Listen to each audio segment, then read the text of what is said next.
Hello everybody, and thank you for tuning in to episode 3 of the Rotunda Show. I'm Paul Elder. Our top story, as you can see behind me, is the holiday tree. With coverage of the illumination of this tree, here's Rotunda Show reporter Megan Kozik. Earlier, I attended Longwood's annual holiday tree illumination ceremony. This year, students were able to appreciate a 20-foot tall tree adorned with several cultural items symbolizing the many different ways people celebrate the holidays around the world. Dr. Cormier kicked off the illumination ceremony by counting down the lighting of the holiday tree. Time to light this tree, so let's go. We're going to do 3, 2, 1, now.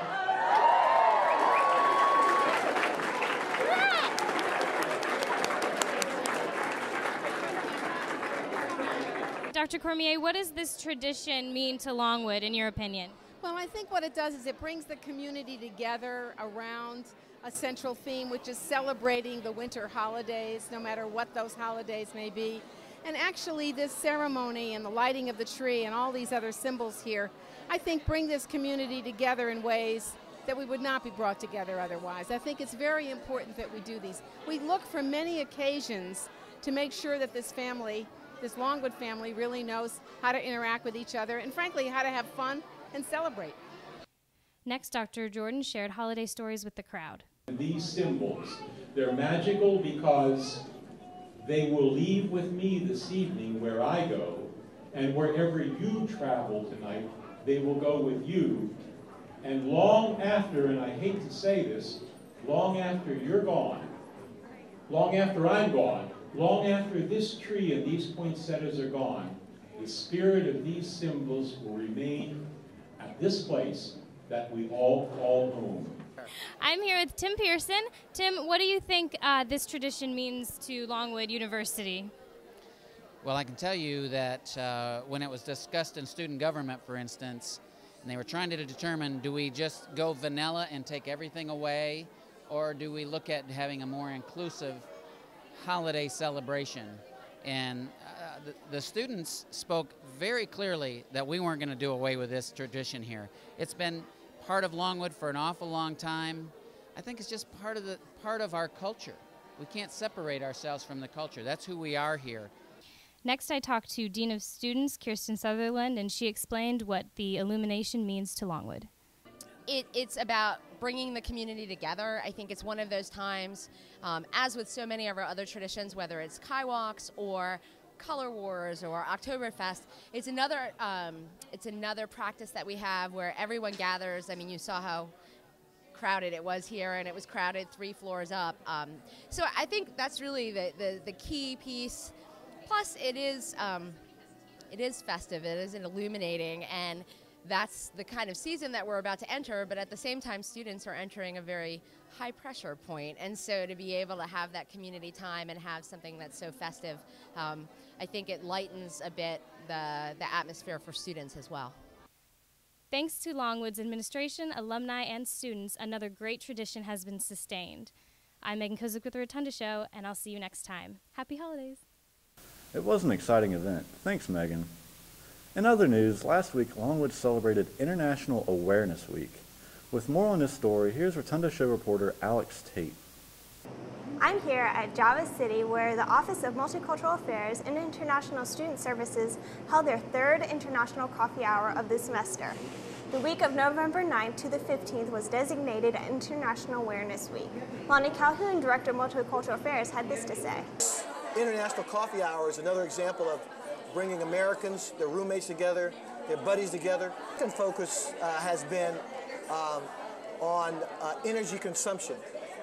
And we had 2 speakers from the Department of History and Political Science that talked about Bolivia and Nigeria and looking at the relationship between consumption of energy and the countries of origin and how that can affect the relationship between the countries. And also just to bring some awareness of the things that we consume and where they come from and the social cost that may have in the country of origin. This is Alexandra Tate of Rotunda News, signing off. Thanks, Alex.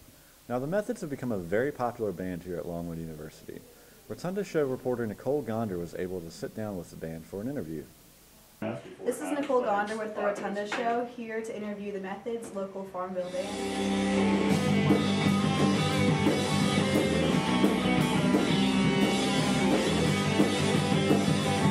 I'd classify us as power pop. Some people compare us to Simple Plan, Sum 41. I don't really see the connection, but whatever does it for them. Started with me and Sam. We knew each other from back home through a mutual friend, and we happened to live in the same building. We actually lived one floor away from each other. They lived right above me, turns out, in Curry Dormitory. I was on 3rd floor, he was on 4th. And my buddy Andy here was on 3rd floor as well, a little ways down the hall. And I knew that he had played guitar, but I had never actually played with him before, but I had heard that he was really good. So me and Sam went and talked to Andy and asked him if he'd be interested in forming a little band. So we got together and started making some music.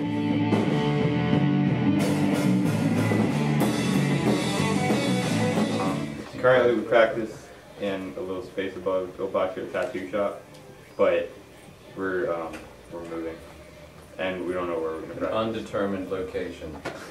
Used to be. I'm thinking about practicing just in the middle of Rock Commons, maybe just set up like for 3 hours a day. We're going to set up in random people's dorm rooms. We might just like run around campus. We're going to hire ourselves out as an alarm clock.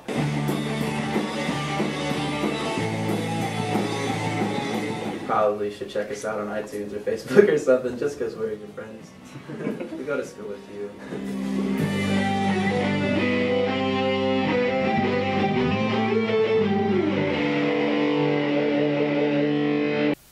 Thanks, Nicole.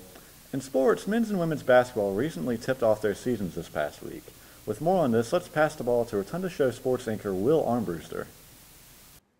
Thanks, guys. I'm Will Armbruster here again with the Rotunda Show sports update.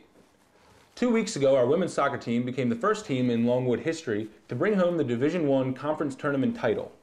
Likewise, our men's soccer team finished its 2008 campaign with a 1-0 victory over the #1 ranked Adelphi in the championship game of the Atlantic Soccer Conference. The game got off to a slow start with a 0-0 tie at the half, but junior Martin Vickerton netted the game-winning goal in the 69th minute off a nice pass from junior Brian Germain. Congratulations to our men's Lancer team on a wonderful tournament and a wonderful fall season as well. On to basketball now. Our Longwood University men's basketball team opened its 2008-2009 season with an impressive 87-44 victory over visiting UVA-Wise last Friday here at Willett Hall. Freshman Martese Washington led the Lancers with 15 points off the bench. Senior Ryan Bogan got the Lancers going with 8 quick points to open the game while hitting consecutive three-pointers on back-to-back possessions. Sophomore point guard Duran Neal kept the Lancers in stride, netting a solid 14 points, while senior Dana Smith scored 10 while grabbing 8 rebounds as well. The men's second game of their season came on Sunday when they hosted Norfolk State, however came up short in a tough battle, losing 81-74. The Lancers rebounded quite nicely, however, earning one of their biggest Division I victories ever by defeating Gardner-Webb's 85-84 on Tuesday night. Senior captains Dana Smith and Ryan Bogan were the backbones for the Lancers, with Bogan hitting a clutch free throw to put the Lancers ahead with 5.9 seconds left, and Smith leading the team in scoring with 18 points. And last but not least, our women's basketball team welcomed the Red Flames of St. Francis to Willett Hall on Wednesday night for their home opener, winning 78-66. Junior point guard Becky Fernandez had a solid all-around performance, leading the ladies with 16 points while pulling down 4 rebounds and dishing out 4 assists as well. Senior Amber Sims led the Lancers with 6 rebounds, getting 4 on the offensive end while getting the other 2 on the defensive glass. Both our men and women's basketball team currently stand 2-1 overall, so be sure to come support them in their upcoming home games. Also, good luck to all of our Lancers in their upcoming competitions, and stay tuned for more episodes of The Rotunda Show. Good job, Will. That's all for now, but until next time, keep checking out therotundaonline.com for more stories and future episodes of the show. Also, pick up the latest edition of The Rotunda on newsstands today. Have a happy Thanksgiving, everybody. Bye.